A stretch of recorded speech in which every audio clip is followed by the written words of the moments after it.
Hello. Evening. We're going to give it a couple more minutes and let people join up. Linda's a little under the weather. She's got pretty bad laryngitis. So, That's what I saw. And I thought, oh no, how's she going to carry this off? Okay. Yeah, she needs to rest. That's all there is to it. pardon me, I lost you for a second there. No, she needs to rest. Yeah, She does exactly. needs rest. That's all right. So I just said, "Hey, I'll do it." So we're gonna do it. It's gonna be great. Sure. Well, I'll be fine. I'll count on my team here tonight to we'll all just have a great conversation. So hopefully Linda will be able to just join in and maybe just participate and relax a little bit. That'd be good. Hey, Christy, good to see you. You too. How are you? I'm doing well, doing well. That's a pretty color on you. Wow. Oh, thank you. I look like I'm dying when I wear that color, so I love it when people who can do it. I cannot pull that color off. Oh, or it looks like I don't have any clothes on. That's the other the other option. So I don't wear Matches your skin pale tone pink. perfectly. Yeah, I don't wear pale pink. Yeah, so it's kind of funny. So, all right, well, we'll go ahead and get rolling here. We're right at 5 o'clock. As I was just mentioning, Linda has been dealing with bronchitis and some laryngitis and just needs to rest a little bit. Speak of the awesome lady, I think she's jumping on now, but I'm going to go ahead and quarterback tonight. And y'all will have to bear with me as we do this. I want to share something that's kind of been on my heart for a while. Um, but before we get started, I'm going to do it just a little bit differently tonight than how we usually roll. And I just want to ask really quick if anyone has any shares of things that they have found especially helpful so far, or questions that they have they want to make sure that we hit before we complete tonight. And if no one has any, that's okay. I just like to open it up that way just to make sure that, if you've got anything, you can also type it in the chat if you'd rather do that. Um, but I like to just, oh, yes, Linda. Um, I'm curious if people have been doing the different exercises that we've shared. Have you tried that? Have you tried it more than once? Have you been doing the journaling? And I apologize that my voice is No, you what it is, but Yeah. has That's anybody all, that's all you're tried able that? to say. That's all you're allowed to say tonight, Linda. yeah, that's fine. I know it's grating on the ears. Oh, no, no, I'm just teasing you. I just want you to Oh get my better. I gosh, know it's that's better. horrible. We love you. We don't care about Thank that. you. Thank you. So is there anyone who has been able to do the exercises at all or consistently, and have you noticed anything? I think that's the question Linda's asking, and I'm just letting people in the room as we're chatting for a minute here. And no is a fine answer, by the way. That's okay. Because sometimes we need to hear things more than once, have it wash over us, learn, and then integrate things. We don't always get it on the first time or understand the importance of it. And I think that's why it's so cool when you can get, Christy, Linda, and I all together sharing because we all come at things, we have very similar philosophies, I think, but we come at things from some different places and experiences and angles. And so I think that's really beautiful. So, any thoughts on that before we carry on? Well, I guess part of my thing is I started with question one, and I don't get too far past that because my vision for each day, sometimes I struggle to find out, try to figure out what is my vision for today. And a lot of times it's the same thing, it's the same struggle from day to day. It's hard to come up with something new, even for twice a week. Um, but I do the Yeah. best I can to focus myself. I think it's focusing myself. Yeah. And, So and just, oh, go ahead, Linda. I know I'm not supposed to speak a lot, but I want to, since it was my exercise, Yeah. I want to answer you because when I did this as a participant, did that exercise, I think I had some similar thoughts about it. And you can absolutely have the same vision every day. Number one, it's fine if that's the vision you're holding over and over. Like I want a great, loving relationship, and every day you wake up into. Here's what I would say. I would shift out of if you say something like I want, because that creates a gap, like it's always out there. There's a missing. and have a vision that says something more like, I'm in a great relationship. I'm in a connected relationship like it is. So I would suggest that. And also, sometimes instead of like thinking, what do I want? What would the answer be? What's the vision? Just just let your spirit or your body tell you. And it might not be for the day. It could also be, remember, or if you look at the document that I included, it could be, what's my vision for my life? What's my vision for this week? What's my vision for the month of March? So you could do it in different chunks. It's really whatever lands that day is like, this feels right that I want to think about. And then as you go through the other steps, what's so was so eye-opening for me and why I wanted to include it with you in this group is that I didn't know that I had a block within me from my own vision. I didn't know that. I didn't know that there was something I was holding that was actually making it be impossible for me to get there. And when you get to step 4, like that starts to come out in the wash, especially when you do it consistently. And it really, what I found in my own life is, excuse me, um, even if the vision changed, like one vision could be, I have a great business that makes a difference for people. I'm in a great relationship. The block could be the same, even those are two very different visions. The block and the feeling in my body was shame, and I don't deserve any of that. So it was the same block, but I didn't even know that was there. I thought, well, I don't have enough credentials, or I'm not going to the right places to meet the right people, whatever it is, right? So that's how I would answer that. I hope it's helpful. That's so Well, awesome, Linda. how did you get through that block then? I mean, if you realize you have a block and can't identify with where else to go, how did you get through that block once you identified that? Like you're saying, no matter what the subject is, Yeah. still So something blocking in under. that in that step 4, if you look at the documents, you'll see there's a way to move through it somatically. So the somatic process of moving something like shame that you're holding in your body, I'm just going to use that as an example. Doesn't Yeah. mean that that's what yours is, but like, where is shame in my body? And then, there's a take 2 to 3 minutes to listen to some music and start to move and allow the energy of what that block to move. So that's a somatic approach, but there's also, I mean, all the work that I do, Valerie, with my clients and people who are here who have been clients would probably agree that there's so much more to getting to your blocks in terms of looking at the subconscious wiring that we have.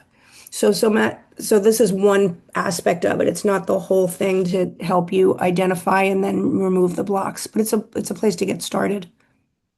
Yeah, and actually, this leads in perfectly to what we're going to be teaching on tonight and the little exercise we're going to be doing within our group tonight. Because sometimes I love somatic work, it does great things. Another kind of hack that I have found to kind of, because basically, if you think about it, when we look at these these blocks, usually they're there for a reason, and oftentimes they're there because at some point they were protecting us from something, whether it's functional or not, or helpful or not at this point. That was the original intention, right? And over time we can outgrow it. We can have it, we can have it. It was helpful and now it's not helpful. It's like if you kept training wheels on your bike your entire life, would that be super helpful? Well, maybe in some circumstances, yes, but not if you want to be in the Tour de France, right? That's not going to work. um, and so sometimes these things that served us in the past no longer serve us. And we need to say, thank you. Thank you for serving us. Thank you for helping. Thank you for trying to protect me. I don't need that anymore. Now I need to do something different. And that's really what I wanted to focus on tonight, a little bit. And really the power of I am statements, which is what Linda was just talking about a minute ago. I am statements are saying, calling forth what is, not yet in the maybe physical realm, but what we want to be. So there's some I am statements like I am blonde, right? We all see that is what's going on here. If I say I am a multimillionaire, that would not currently be accurate in my life. And so oftentimes what we will hit, especially when we're trying to do these I am statements, is this blockage of, okay, but I don't buy it. That's not the way it is right now. I'm not a millionaire. I know I'm not a multimillionaire. I know that. So then my body and my brain and my emotions and my spirit, they reject that. And so there's this fine balance that we have between calling things forth from faith and also helping our brain and our body to believe the new reality we're trying to work and walk toward. Does that make sense to everybody? Okay. And so I found with my clients, oftentimes that has been a challenge. I've worked primarily with clients who have extreme autoimmune conditions, extreme diagnoses, families who are facing um, issues with dementia, long-term dementia, and so saying something like "I am healthy, I am strong, I feel great." We're like, no, I don't. I just woke up 5 minutes ago and it's time for a nap already because I showered. That's the reality that we feel in our body and that we know is the truth. So how do we not lie to ourselves when we're doing these I am statements? And um, and what I found was most effective, along with calling these things in through faith, which is a huge thing, right? Like me quoting a scripture saying, "I am more than a conqueror through him who loved me and who has called me according to his purpose." I can lean on faith and know it's not necessarily all about me. So that's one tool that we'll talk about a little bit tonight. And one of the biggest tools that I found that was super helpful was putting what if in front of things. What if I what if I am becoming a millionaire? What if I am getting healthier? What if you see how what if it disarms it? When I was a preschool teacher for a lot of years, and the kids when they would be playing, they'd be like, "I'm a police officer and I'm doing this, that, and they were like totally in that realm, right? They believed it, they owned it, they were a police officer in that moment. In the next moment, they might be a chef, they might be a dog, who knows? But it didn't matter because it was imagination, it was play, there was no limits. And what happens is oftentimes, especially as we become adults and as life accumulates with us, we lose the ability to imagine and to what if. It is no longer second nature. When you have a child that's healthy and happy, they're gonna what if all the time. That's the world they live in most of the time because they're exploring and learning and they're whatever they want to be in that moment, right? There's so much fluidity there because they are not constrained by the realities that they have faced in life. And so, what I wanted to share with you is really the power of what if. What if can be the two most powerful words in our vocabulary, I would argue, if they are utilized correctly. The issue is what if is a very, very powerful tool. Okay? It's not a little screwdriver that you have on your keychain. This is like a power saw, okay? So power saws can be used for good or they can be used for harm, right? We know there's ways we can harm ourselves or harm others with power saws. We could also build like a dog shelter or like a home for people or a hotel or a skyscraper. This power saw can be very useful. It's all about the intention and the way that it is used. Okay. And I'm going to share with you guys what I mean by that. So, when we talk about what if, A lot of times, what if travels down whatever highway we have built. Okay. So if we have built a what if highway that goes to the town of doom and gloom, and things never work out for me, and it's always hard, that's that's how the what if vehicle tends to drive. If we have built the what if things are awesome, what if this all works out, not in like a Pollyanna way, but like truly in a I believe this is possible kind of way, then the what if travels down that highway. Does that make sense to you all? Hmm. So, and what we're really talking about here from a science perspective, not that I'm all that sciencey, but neural pathways, right? So if you really just take a minute, take a breath, and think about this, I want you to actually do this with me right now.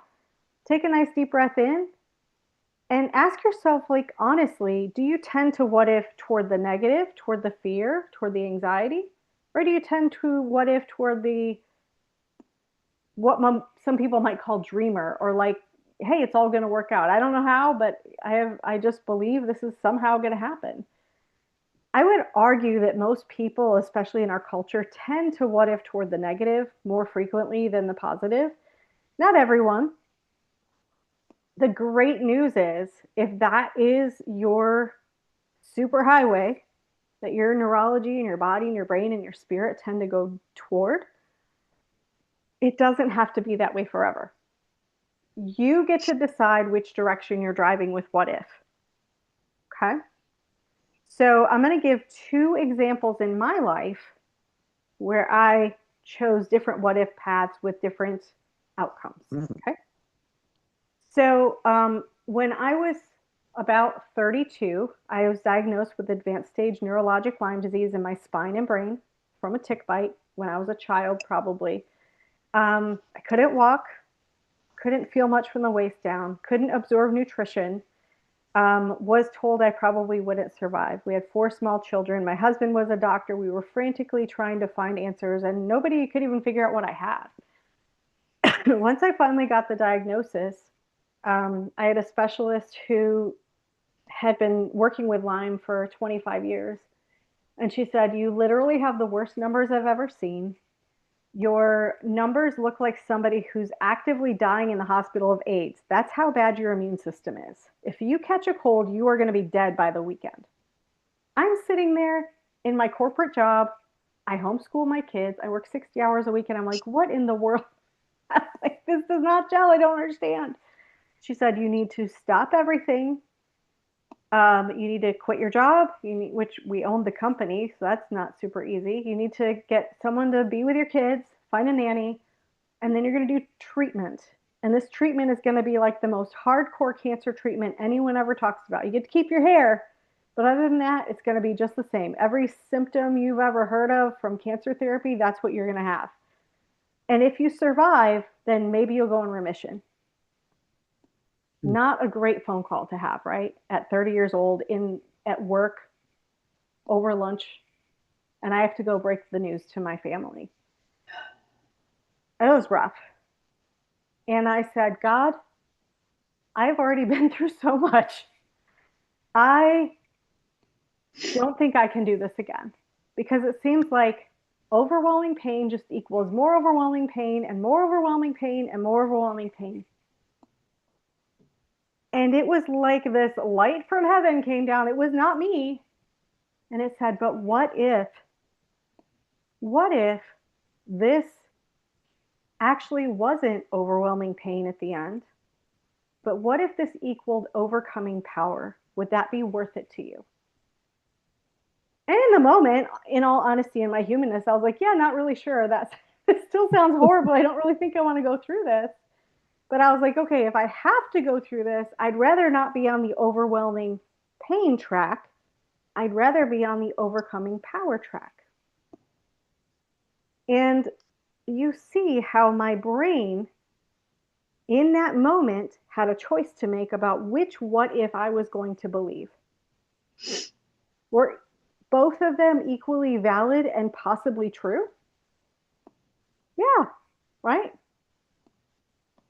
because it could just be more pain and more suffering and more this and more that, or it could be, okay, yeah, I may have some pain and suffering, and I'm also going to have the gift of this overcoming power when I walk through it. So I decided in that moment, I'm like, okay, well, I don't really want to lay here and be in overwhelming pain forever. I'm going to choose the overcoming power route. And so I was super intentional about the what ifs. I I offloaded my job to my staff. I got a nanny for my kids who happened to be a good friend of mine I'd grown up with. So I didn't care if I was throwing up in her presence. I didn't care if she had to like lift me up and put me in bed.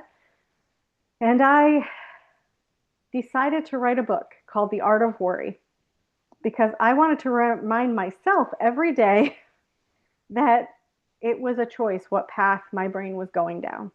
Was I going to be afraid or was I going to walk in faith? And every day I would what if. And I swear to you all, there were weeks I couldn't keep anything down, not even a sip of water. I would crawl to the bathroom to throw up. I would army crawl to my kids' rooms so I could say goodnight to them because I didn't know if I would be there in the morning. My Mm. 12-year-old would have to carry me to bed. I mean, I was in bad shape. My staff rotated through and came and checked on me and took care of me every day. Um, it was hard. I'm not going to lie. It was probably one of the hardest things I've ever been through in my life. Mm. And I remember every day I would say, and oh, by the way, none of my treatments were covered by insurance. Everything Mm. was 100% out of pocket.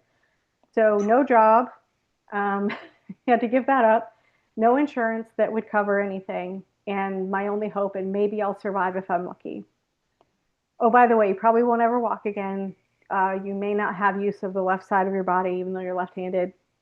Sorry, that's just probably the way it's going to be. You'll probably be on narcotics the rest of your life. This is it. And I'm not trying to paint a bleak picture. I just want you to know I had plenty of reasons to what if in the negative, right? Sure. No one would have faulted me. And it's not that I'm this awesome person. I'm trying to just use myself as a foil here because we all have these situations in our lives at one point or another, right? So I would lay there and I would say, okay, I would write my chapter for my book to remind myself and get myself in the right headspace that I was not going to worry, that worry was just meditating on the negative, and instead I was going to meditate on that my work wasn't done yet, and that I was going to be there to raise my kids, and that I was going to see them graduate, and I was going to be there for my grandkids and my great grandkids, and as long as God will let me be on this earth. And I wasn't going to be limping around. I was going to fully overcome. And so after I would write that chapter and probably go throw up a few times, maybe sleep a little bit, take some more medication, maybe throw up again, then I would lay, even when I was laying on the bathroom floor, and if I even just turned my head a little bit, I would lose whatever I had in me, which often wasn't much. And I would lay there and I would say, nope, when this is done, yeah, I have to get through this. When this is done, we are going on a remission trip. And I would imagine it with all five of my senses. And I would live in that space of what is it going to be like when we lived in Michigan. We had never taken our kids, to California or, to the ocean, like the West Coast on the ocean. And I said, okay, we're going to take 2 weeks. This is the minivan we're going to get. This is the route we're going to take. Here's who we're going to see while we're there. The boys are going to get surf lessons. We're going to do music lessons. We're going to eat this food, whatever it was, whatever I could dig into to really get into fully feeling. And I call it a future memory. It was like so real and vivid that it was like it had already happened. And that's where I was what ifing constantly. Okay. Because I needed to keep reinforcing in my brain and keep building that super highway that it was possible to survive, it was possible to be in remission, it was possible to stay there, because even all the experts were telling me it wasn't possible. And guess what? I've been in remission over 10 years, zero recurrence. I walk, I did a 5K with my best friend. She practically had to drag me across the finish line, but we did it with our daughters. I would tell my daughter about it every night. That was another what if we were did, someday when I'm better, we're going to do a 5K together. She's like, Mom, you can't even walk to my room. I'm like, that doesn't matter. We're going to do it. It's going to be awesome. And, we got medals. It was really beautiful. And that's what I'm talking about, the power of what if. Now, does it always work out like that? No, it does not. Okay. Just because we imagine it doesn't mean it's true. I can imagine I'm going to be on Mars. I'm not there right now, right? So the point is, it was pulling me toward that outcome that I wanted, which was healing and wholeness and health. Okay. So we can, so that's the light side of what if. I'm sure you guys are pretty familiar with the dark side of what if, but I just want to bring up kind of my top five because, by the way, I don't wake up perky and cheerful and happy every morning. Most mornings I wake up pretty grumpy, and it takes me a few minutes to get myself in the right headspace. And my husband and my kids have learned to leave me alone until, until I've had a moment to get myself situated here. So, the top five what ifs traps is what I like to call them because, again, this is like the dark side of what if are these things. What if I don't worry enough and I miss something? What if I fail? What if something bad happens and I didn't prepare for it? Oh, and by the way, if you're interested in this, there's some really interesting research that even the people that obsessively try to prepare for things and worry about something bad happening all the time, even when they get to that place, they're actually feel less prepared than someone who didn't worry about it. Brene Brown has some interesting research on that. What if I can't handle it? Here's the key I want to tell you all tonight. If you take nothing else away from all this, I want you to hear me. There will come a point, if it has not happened already, where you will not be able to handle it. Full stop. Because we all hit that point in our lives at some point or another. And I'll say it this way.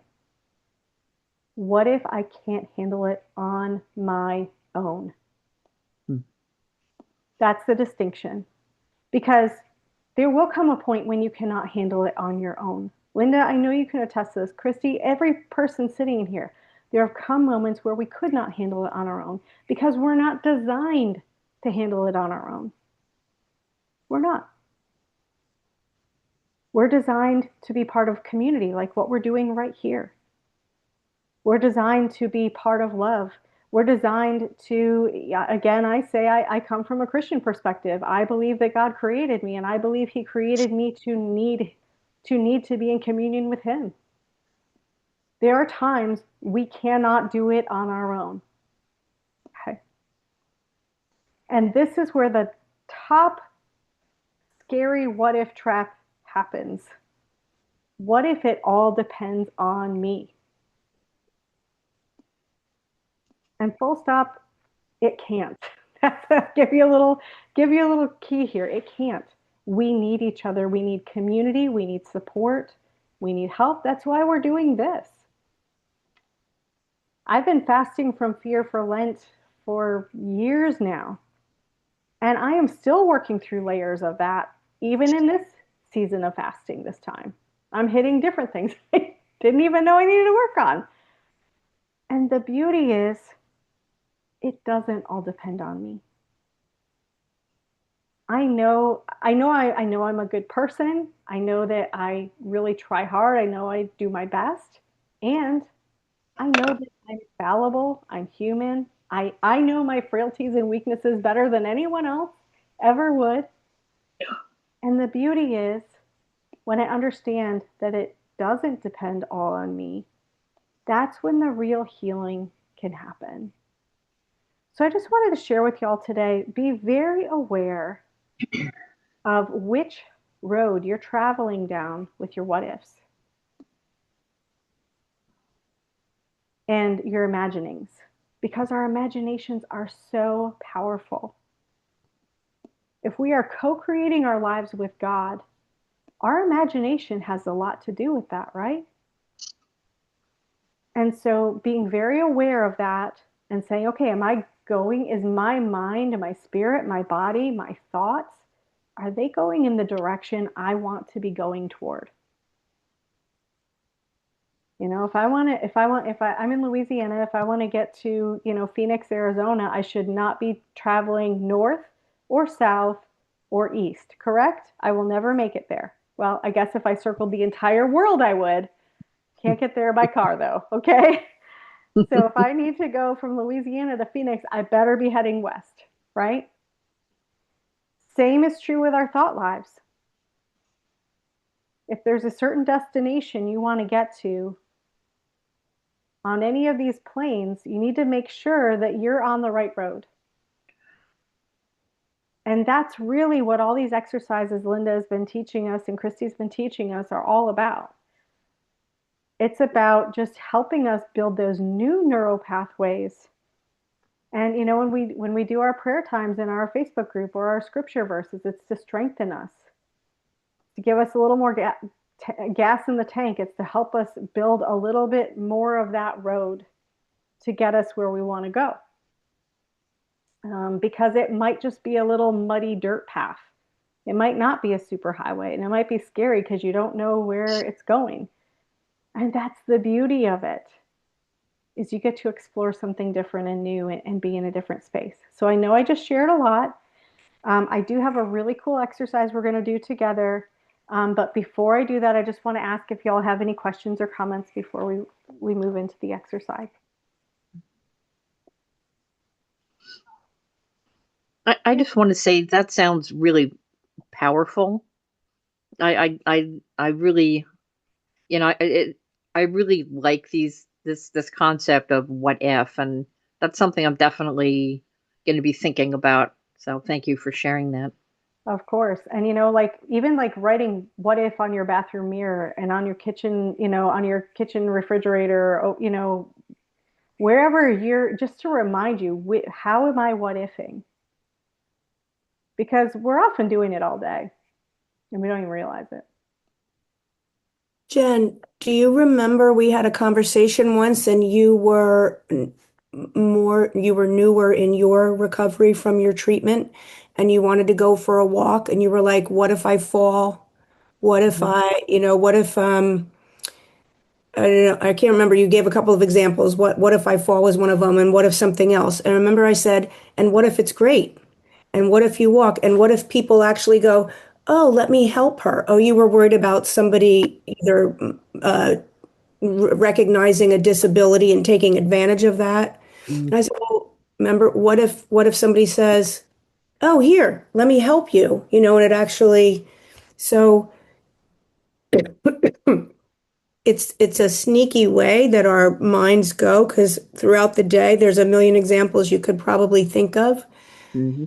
But just putting it the way that Libby framed it as let me just start to what if, sorry, and see how I can flip it because there's two sides to every coin always.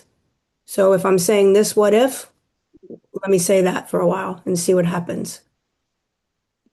Mhm. That's a great distinction, Linda. I love that. And it's true because, Jen, example for me, when I started learning to walk again, I'll tell you this crazy story. I really couldn't feel much from the waist down.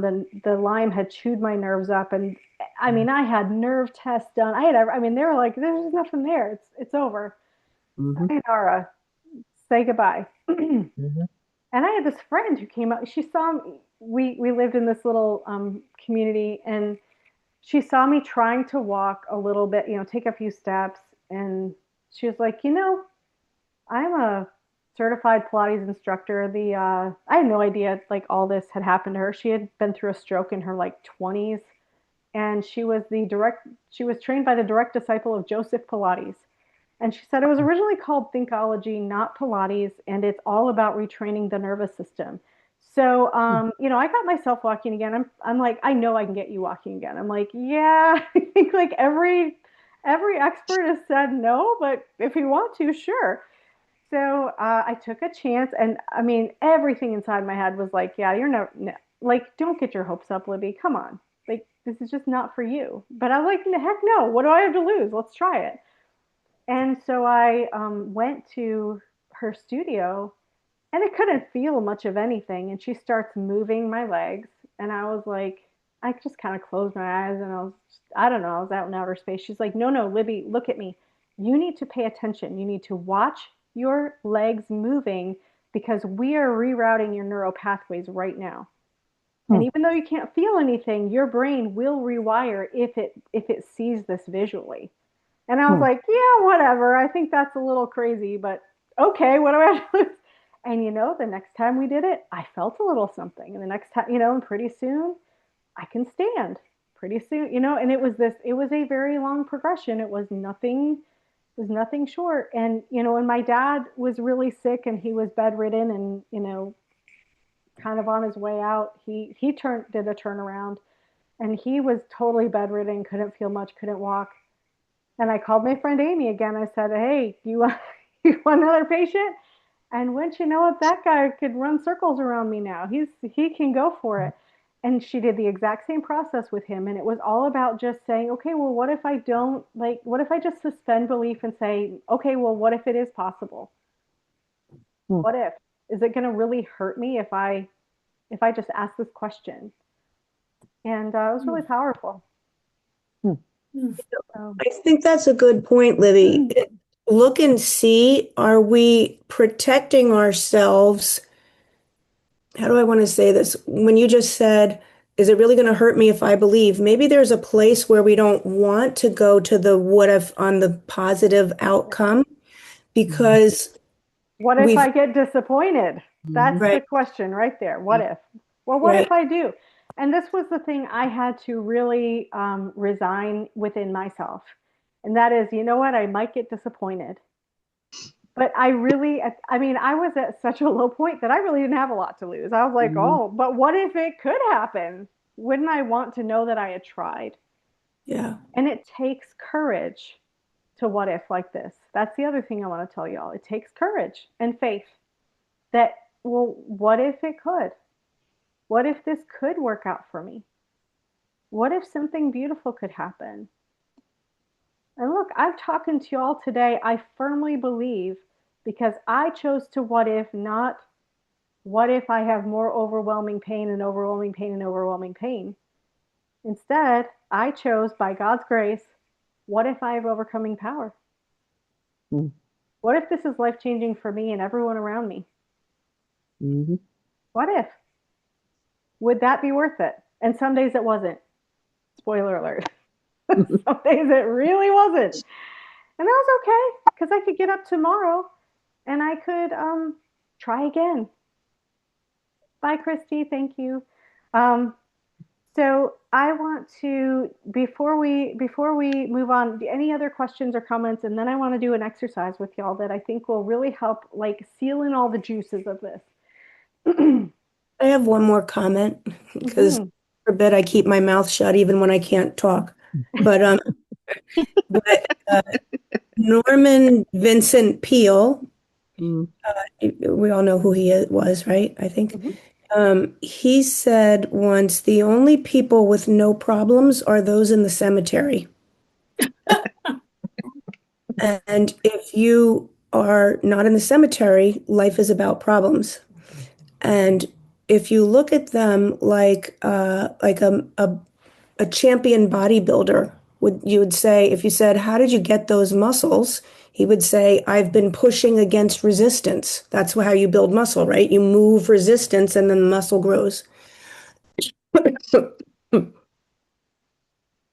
If the way to build your body is to push against the resistance, the way to build your spirit is to overcome the problems and the resistance. That's spiritual growth in the same way as physical growth. Did that make sense? Yes, that's a great way to say that. I love it.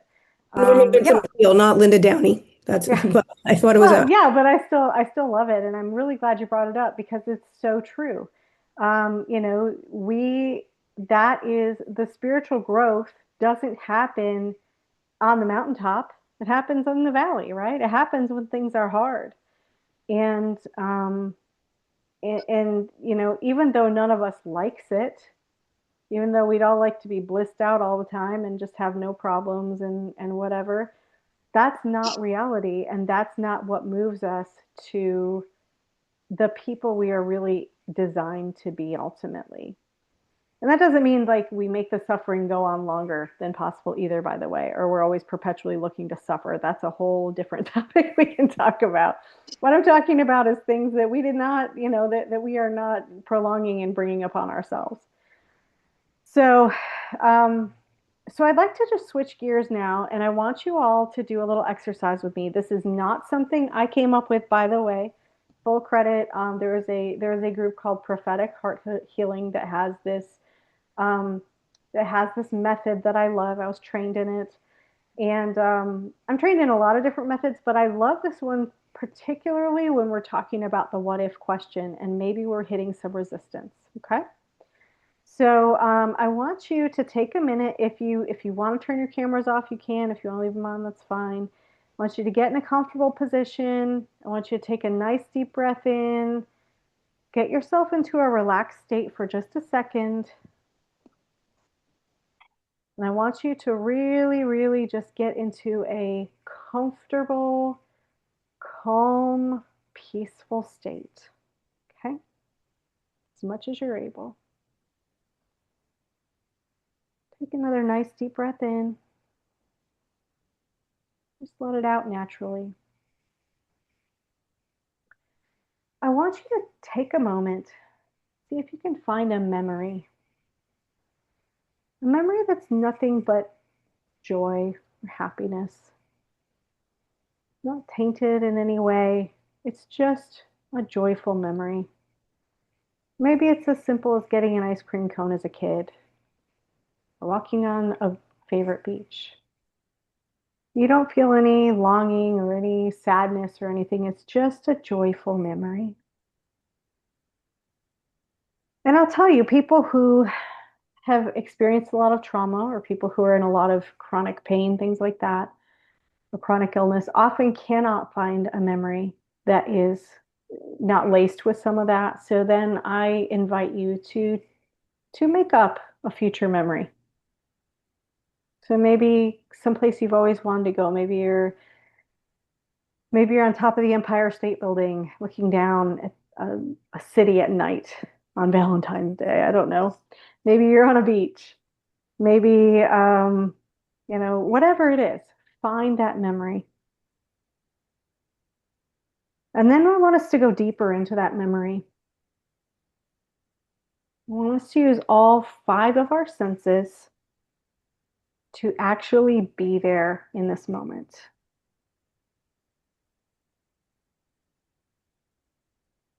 So, what does it smell like? Maybe if you're on the ocean, you smell a sea breeze or some salt.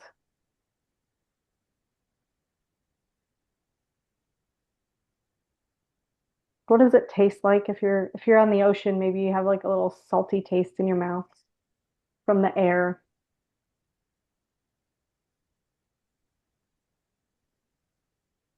What do you see when you're looking around? What do you see?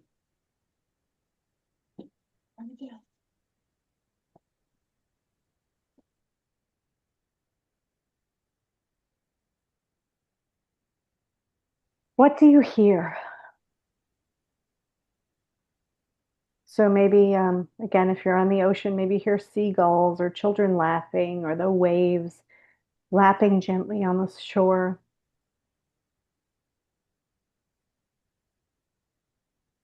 And then I want you to think tactile. What do you touch?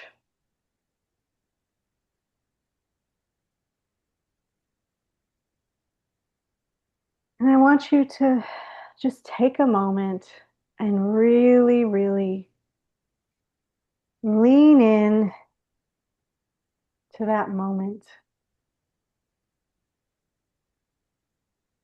to those emotional feelings of maybe gratitude, joy, or peace. maybe even exuberance. It's up to you. Take another deep breath in. And I want you to recognize you can come back to this space anytime you want.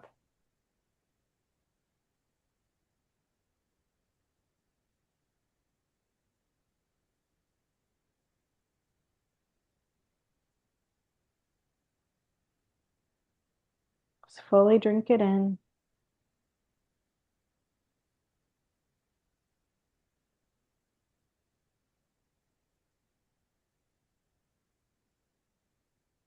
And then when you're ready, I want you to almost imagine that this is like a movie scene. And the camera is going to go from being really close up to you and how you feel in this moment. And it's going to begin to zoom out. And as it zooms out a little bit, I want you to notice, is there anything else you observe? Is there anything else you feel?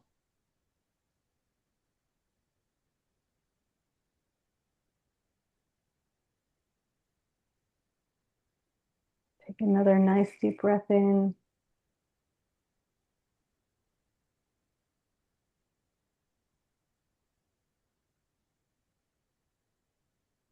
And then I want you in this moment to ask a simple question. God, where are you in this moment?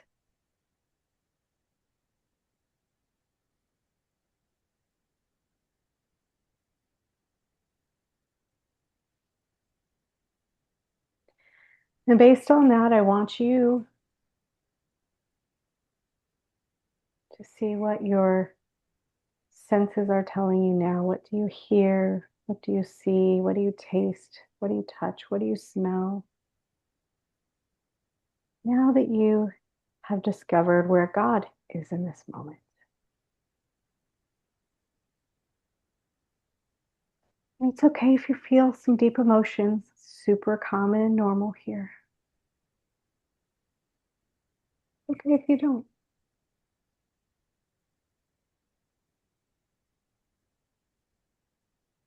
Take another nice deep breath in.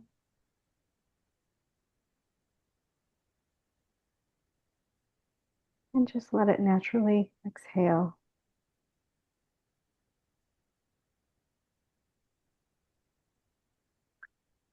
The final question we're going to ask is something around this, make it fit what fits for you. God, what do you want me to know? Do you want me to hear or understand in this moment?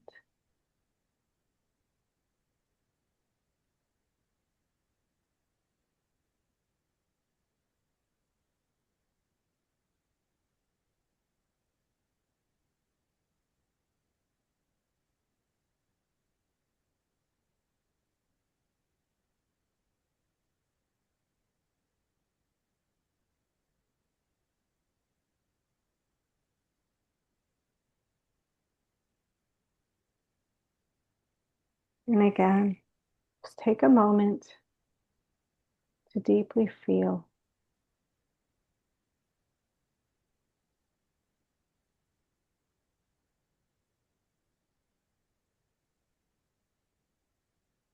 When you're ready, I want you to begin coming back to now. Again, knowing you can go back to that moment anytime you want. So maybe you begin by wiggling your fingers, wiggling your toes. Take a nice deep breath. Make sure you're fully in your body.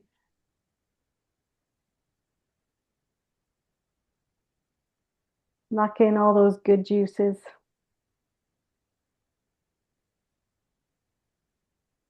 When you're ready, go ahead and open your eyes. And you can turn your cameras on if they were off when you're ready, if you want to do that.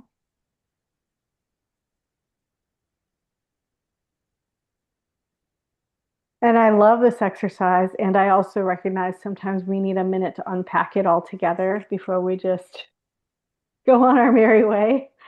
So I want to take a minute and just ask if anyone wants to share anything or has any questions or had any thoughts around this exercise, and then we'll close it out.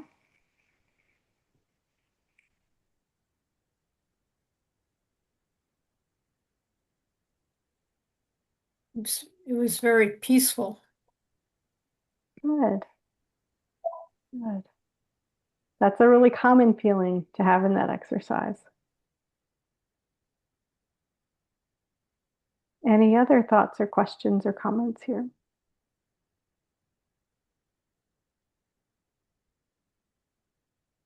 Hold on. I think Cheryl, you're trying to talk. I'm going to ask you to unmute there. There you go. Thanks. Yeah. So mine was really like in a tranquil environment, in the ocean, St. John, beautiful experience. Pelicans were coming in the water, and it was just so beautiful. And I love the ocean, and it just made me feel so peaceful. And I loved it swimming in the water. But the question when I said, what am I feeling, or what does God want me to feel? Not the last question, but the one before that. Mhm. For some reason, I started becoming emotional. Mhm. Almost tears were coming in my eyes, and I don't know what that was about. That's Um, super common. That's super common at that moment in the meditation too. yeah, and I don't know why I would have felt those feelings thinking when I was thinking in that scenario. I'm not Mhm. sure. Maybe it was something deeper trying to Yeah. come up or come out. Yeah, and that's usually something that will take a little time to unpack and explore. I think the question was probably, where are you in this moment, God? That might have been the question. Or Yes, yes. Mhm. And a lot of times it's because we get very disconnected from that spiritual side of us and that communion.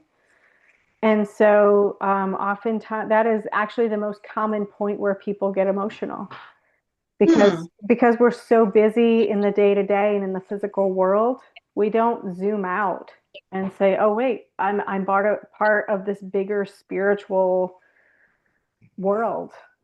And so it's super it that's like the most common place, like I said, to get emotional because all of a sudden we become aware that there's this other layer. Does that make sense? Absolutely. And then the last part, I got it was like a block on that the Hmm. last question in that memory because I kept going to that Hmm. memory. I think that's what we were supposed to do. Yeah. And the last question, I just couldn't come up with anything. And that is super common when you have felt the block in the question before. And that's why we do it in the order we do it, because if we don't feel fully connected in that way spiritually, then oftentimes it takes 2 or 3 times going back into that meditation again before we're like, oh, well, this is what I need to know.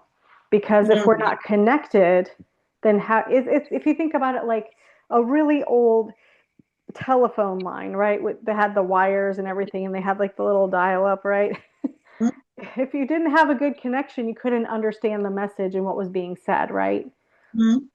And I guess it's still the same way with cell phones, right? If you have a signal that's breaking up, you can't understand the message. And so it's really about getting back to that connection point. And then once there's a good signal, so to speak, then Yeah. you can understand what you need to know in that moment. Does that make sense? Yes. Thank you very much, Libby.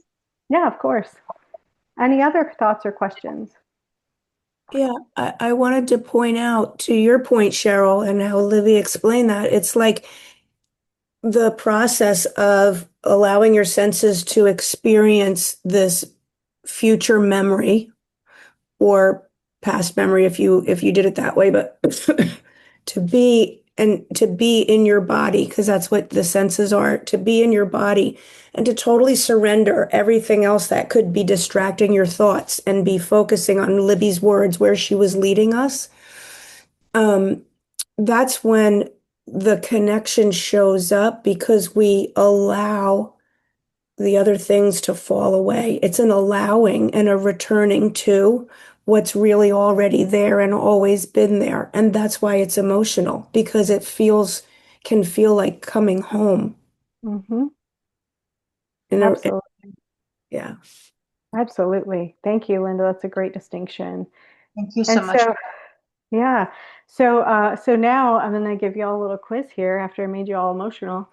How in the world would this tie into the way we what if? What do y'all think? Why do these tie together?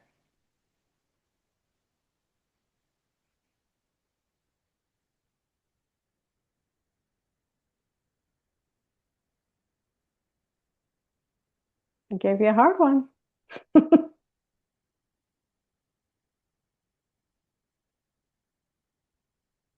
I can give it a quick shot. Just Sure. visualize. We can visualize what we want to come into our lives, and the way we're able to go back into that zone, whether it be past or future. We visualized it, and it brought us complete peace and serenity. And we can visualize that in anything we want. When we say the what ifs, we can put those visualizations in there, maybe. Gold star. Yeah, gold star. Any other thoughts? Why this might go together?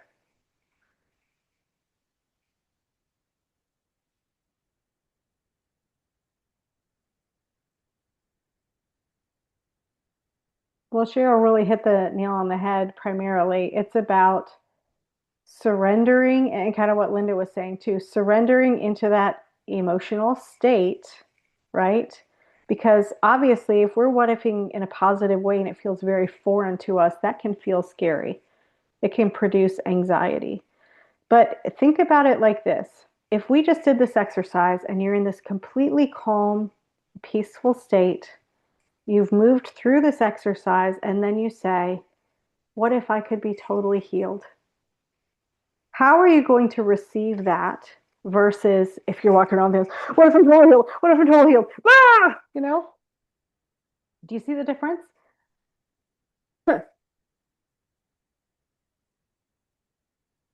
So it's really about getting, excuse me, I shouldn't have yelled.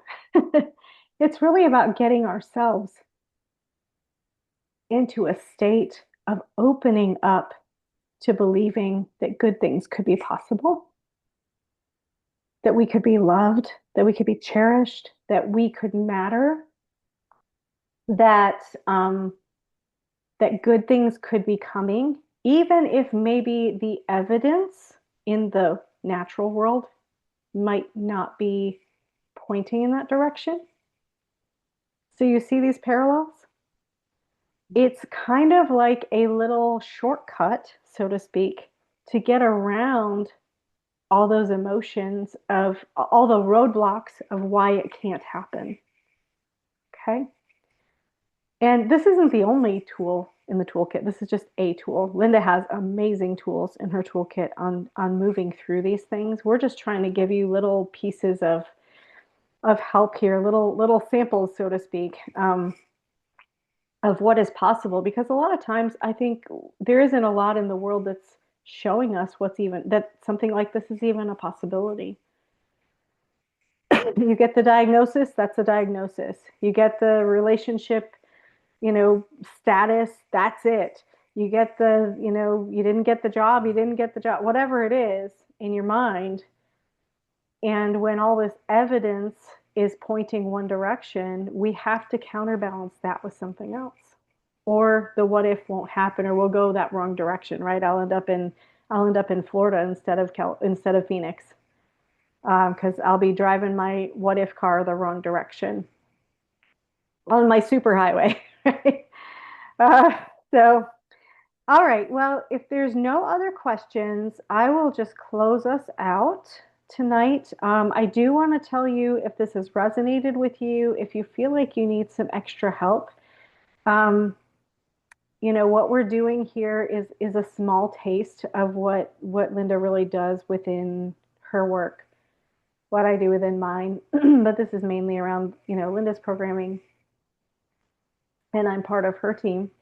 So if you're like, I really feel like I need to walk through this, I need some help. I don't want to try to do this on my own. We would love to jump on a call with you and just chat with you about your individual situation and how we might be able to help you on a different level, a more intensive level.